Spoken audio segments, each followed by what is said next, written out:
भक्तगणों, आज आपको वाल्मीकि रामायण अरण्य कांड में मारिच का रावण को विनाश का भय दिखलाकर पुनः समझाना यह कथा आपको आज सुनाऊंगा। आप इस चैनल को लाइक एंड सब्सक्राइब जरूर करें। कथा सुनिए। रावण ने जब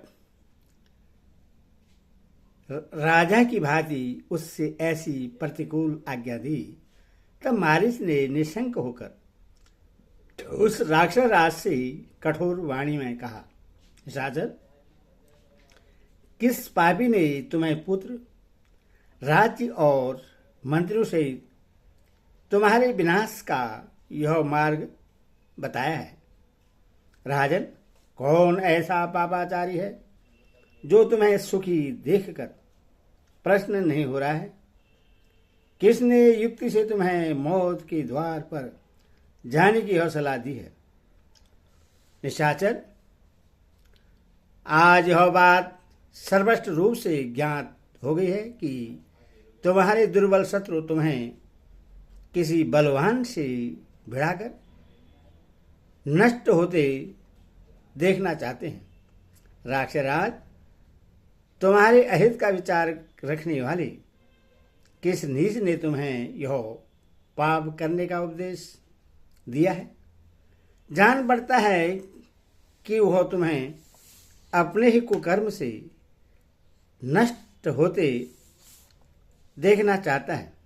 रावण, निश्चय ही वध के योग्य तुम्हारे मंत्री हैं जो कुमार्ग पर आरूढ़ हुए तुम जैसे राजा को सब प्रकार से रोक नहीं रहे हैं, किंतु तुम उनका वध नहीं करते हो।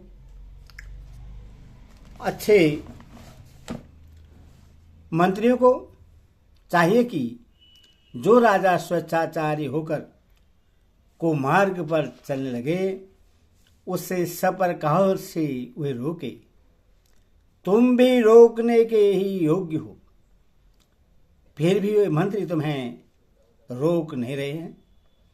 विजयी वीरों में श्रेष्ठ निशाचर, मंत्री अपने स्वामी राजा की कृपा से ही धर्म, अर्थ, काम और यश पाते हैं। रावण, यदि स्वामी की कृपा न हो तो सब व्यर्थ हो जाता है। राजा के दोष से दूसरे लोगों को भी कष्ट भोगना पड़ता है। विजयशीलों में श्रेष्ठ राक्षसराज, धर्म और यश की प्राप्ति का मूल कारण राजा ही है, अतः सभी अवस्थाओं में राजा की रक्षा करनी चाहिए। रात्रि में विचरने वाले राक्षस, जिसका स्वभाव अत्यंत तीखा हो, जो जनता के अत्यंत प्रतिकूल चलने वाला और उदंड हो, ऐसे राजा से राज्य की रक्षा नहीं हो सकती। जो मंत्री तीखे उपाय का उपदेश करते हैं वे अपनी सलाह मानने वाले उस राजा के साथ ही दुख भोगते हैं।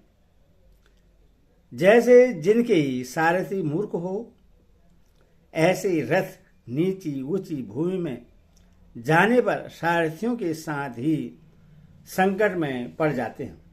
उपयुक्त धर्म का अनुष्ठान करने वाले बहुत से साधु पुरुष इस जगत में दूसरों के अपराध से परिवार से ही नष्ट हो गए हैं। रावण, प्रतिकूल बर्ताव और तीखे स्वभाव वाले राजा से रक्षित होने वाले प्रजा उसी तरह वीरती को नहीं प्राप्त होती जैसे गिदड़ या भेड़िए से पालित होने वाली भेड़ें। रावण, जिनके तुम क्रूर, दुर्बुद्धि और अजिंत्री राजा हो, वे सब राक्षस अवश्य ही नष्ट हो जाएंगे। काकतालीय न्याय के अनुसार मुझे तुमसे अकस्मात ही यह घोर दुख प्राप्त हो गया। इस विषय में मुझे तुम ही शोक के योग्य जान पड़ते हो, क्योंकि सेना से ही तुम्हारा नाश हो जाएगा। श्री रामचंद्र जी मुझे मारकर तुम्हारा भी शीघ्र ही वध कर डालेंगे।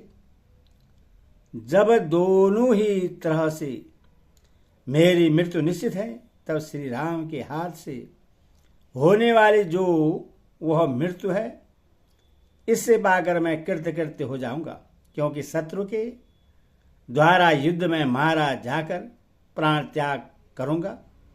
तुम जैसे राजा के हाथ से बलपूर्वक प्राणदंड पाने का कष्ट नहीं भोगूंगा।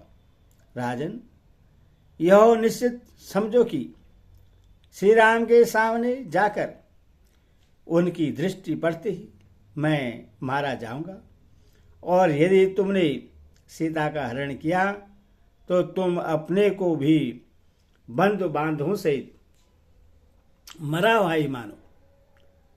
यदि तुम मेरे साथ जाकर श्री राम के आश्रम से सीता का अपहरण करोगे, तब न तो तुम जीवित बचोगे और न मैं ही, न लंका पूरी रहने पाएगी और न वहाँ के निवासी राक्षसी। निशाचर, मैं तुम्हारा हितैषी हूँ, इसीलिए तुम्हें पाप कर्म से रोक रहा हूँ, किंतु तुम्हें मेरी बात सहन नहीं होती है। सच है कि जिनकी आयु समाप्त हो जाती है, वे मरणासन पुरुष अपने सुहृदयों की कही हुई हितकर बातें नहीं स्वीकार करते। इस प्रकार वाल्मीकि आर्ष रामायण आदि काव्य के अरण्य कांड में 41वां सर्ग पूरा हुआ। भक्तगणों, अगली कहानी अगले वीडियो में कथा सुनाऊंगा। बोले सियावर रामचंद्र की जय।